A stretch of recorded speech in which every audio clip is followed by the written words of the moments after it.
नमस्कार सर्वांना. श्री स्वामी समर्थ. श्री स्वामी चरित्र सारामृत हा ग्रंथ सर्व स्वामी भक्तांच्या परिचयाचा नक्कीच असेल. आपण याचे वाचन करत असाल, पारायणही करत असाल. अनेक यूट्यूब व्हिडिओजमध्ये हा उजव्या बाजूचा पिवळसर रंगातील सारामृताचा ग्रंथ दाखवला जातो. या ग्रंथाचे पारायण पठण करण्यास सांगितले जाते. अनेक स्वामी भक्त याच ग्रंथाचे वाचन पारायण करत असतील, पण हा 700 श्लोकी ग्रंथ आहे आणि डाव्या बाजूचा जो ग्रंथ दिसत आहे तो मूळ ग्रंथ म्हणजे मोठा ग्रंथ आहे, जो 1100 ओव्यांचा आहे. तर आजच्या व्हिडिओमध्ये आपण हेच बघणार आहोत की श्री स्वामी चरित्र सारामृताच्या या दोन ग्रंथांमध्ये काय फरक आहे आणि कोणता ग्रंथ वाचावा. सर्वप्रथम आपण श्री स्वामी चरित्र सारामृत या ग्रंथाची थोडक्यात माहिती घेऊया. या ग्रंथाचे रचनाकार कैलासवासी विष्णू बळवंत थोरात आहेत. त्यांचा जन्म रत्नागिरी जिल्ह्यातील पालशेत गावात झाला. त्यांच्या आईचे नाव पार्वती आणि वडिलांचे नाव बळवंत होते. विष्णुबुवा हे व्यवसायाने शिक्षक होते. त्यांची पदस्थापना कोपर्ली या गावामध्ये सहशिक्षक म्हणून झाली होती. त्याच गावामध्ये श्री शंकरशेठ नावाचे एक मारवाडी वाणी राहत होते. ते विष्णुबुवांवर खूप प्रेम करत असत. कोपर्लीतील वास्तव्यामध्ये श्री शंकरशेठ यांनी विष्णुबुवांना मदतीचा हात दिला. एकदा शंकरशेठ यांना श्री स्वामी महाराजांची अनुभूती झाली. त्यामुळे ते नित्यनेमाने महाराजांची पूजा अर्चना करत असत. त्यांना असे वाटले की त्यांनी महाराजांबद्दल खूप ऐकले आहे, पण त्यांचे चरित्र मात्र काही ऐकलेले नाही. तेव्हा त्यांना महाराजांचे चरित्र श्रवण करण्याची इच्छा झाली. म्हणूनच त्यांनी विष्णुबुवा थोरात यांना महाराजांचे चरित्र लिहिण्याची विनंती केली. ते बुवांना असेही म्हणाले की या पवित्र कार्यासाठी जी काही आर्थिक मदत लागेल ती मी देईन. त्यांनी बुवांना दिलेल्या वचनानुसार महाराजांची पोथी लिहिण्यासाठी सहाय्यता केली. अशा प्रकारे शके 1819मध्ये वसंत ऋतूतील चैत्र वद्य त्रयोदशीला गुरुवारी श्री स्वामी चरित्र सारामृत हा ग्रंथ लिहून तयार झाला. श्री स्वामी चरित्र सारामृत या ग्रंथामध्ये एकूण 21 अध्याय आहेत. एक स्वामी भक्त कसा असावा, स्वामी भक्ती कशी करावी, हे या ग्रंथामध्ये खूप सुंदर पद्धतीने सांगितलेले आहे. स्वामींच्या अनेक लीलांचे वर्णनसुद्धा या ग्रंथामध्ये आहे. अनेक स्वामी भक्त नित्यसेवेमध्ये या ग्रंथातील 3 अध्यायांचे 1 अध्याय किंवा 7 अध्यायांचे वाचन करतात. श्री स्वामी समर्थ महाराजांचा प्रकट दिनही आता जवळ आलेला आहे. तर अनेक स्वामी भक्त या ग्रंथाचे पारायण पठण करणार असतील किंवा सुरूही केले असेल. जे नवीन स्वामीसेवेकरी आहेत, जे या ग्रंथाचे पारायण वाचन करणार आहेत किंवा ज्यांना स्वामीसेवा करण्याची इच्छा आहे पण वेळ नसल्यामुळे राहून जाते, अशांनी यांपैकी कोणता ग्रंथ घ्यावा, वाचावा हे आता बघूया. सर्वप्रथम आपण मूळ ग्रंथाविषयी माहिती घेऊया. मूळ ग्रंथ हा 1100 ओव्यांचा मोठा ग्रंथ आहे. माझ्याकडे असलेला हा मूळ ग्रंथ धार्मिक प्रकाशन संस्थेचा आहे. तुमच्याकडे एखाद्या वेगळ्या प्रकाशन संस्थेचा मुखपृष्ठ वेगळा असणारा ग्रंथही असू शकतो. प्रकाशन संस्था जरी वेगळी असेल तरीही मूळ ग्रंथांमध्ये कोणताही बदल नाही. सर्व सारामृताच्या आवृत्तींमध्ये 21 अध्यायच आहेत. हा ग्रंथ मराठी भाषेमध्ये असल्यामुळे वाचण्यास आणि समजण्यास सोपा आहे. मूळ ग्रंथातील अध्याय हे मोठे असल्यामुळे नित्यसेवेमध्ये 3 अध्यायांचे वाचन करण्यास साधारण 15 ते 20 मिनिटांचा वेळ लागतो. एका बैठकीमध्ये या ग्रंथाचे पारायण करण्यासाठी साधारण 1.25 ते 1.5 तास लागतो. वाचनाच्या स्पीडवर हा वेळ मागे पुढे होऊ शकतो. धार्मिक पुस्तके जिथे मिळतात तिथे हा ग्रंथ मिळून जाईल किंवा ऑनलाईनही मिळेल. आता आपण दिंडोरी प्रणीत सेवा मार्गातील 700 श्लोकी श्री स्वामी चरित्र सारामृत ग्रंथाची माहिती घेऊया.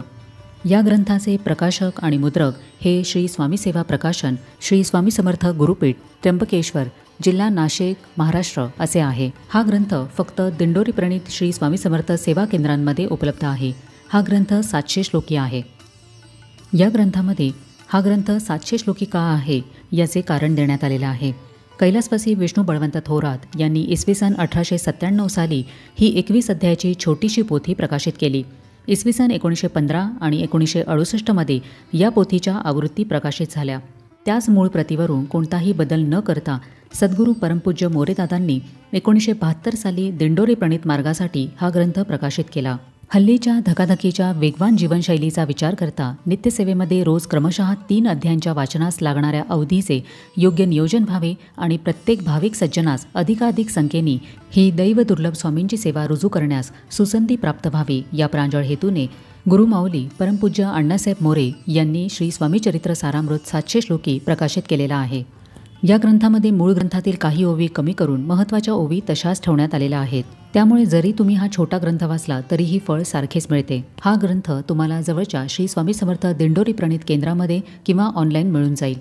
या ग्रंथामधील अध्याय हे छोटे असल्यामुळे नित्यसेवेमध्ये 3 अध्यायांचे वाचन करण्यास साधारण 10 ते 15 मिनिटे लागतात आणि एका बैठकीमध्ये या ग्रंथाचे पारायण करण्यास साधारण 45 ते 50 मिनिटे लागतात. आता बघूया की या दोन्ही ग्रंथांमध्ये अध्यायांचे स्वरूप छोटे मोठे कसे आहे. सप्ताह सारामृताचा मूळ मोठा ग्रंथ आहे. यामध्ये तुम्ही पहिला अध्याय किती मोठा आहे हे पाहू शकता.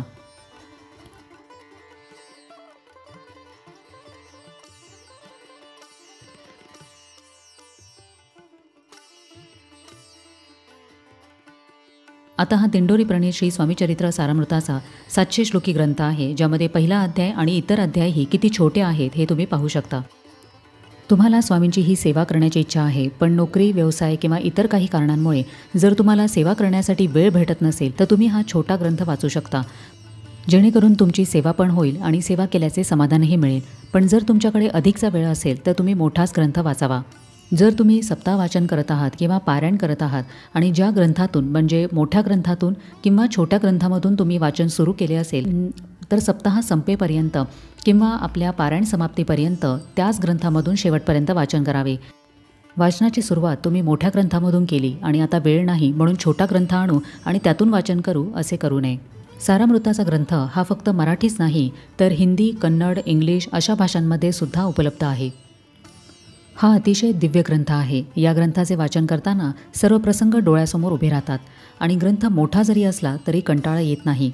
जर तुमच्याकडे अधिकचा वेळ आहे तर तुम्ही हा सारामृताचा मोठा 1100 ओव्यांचाच ग्रंथ वाचा.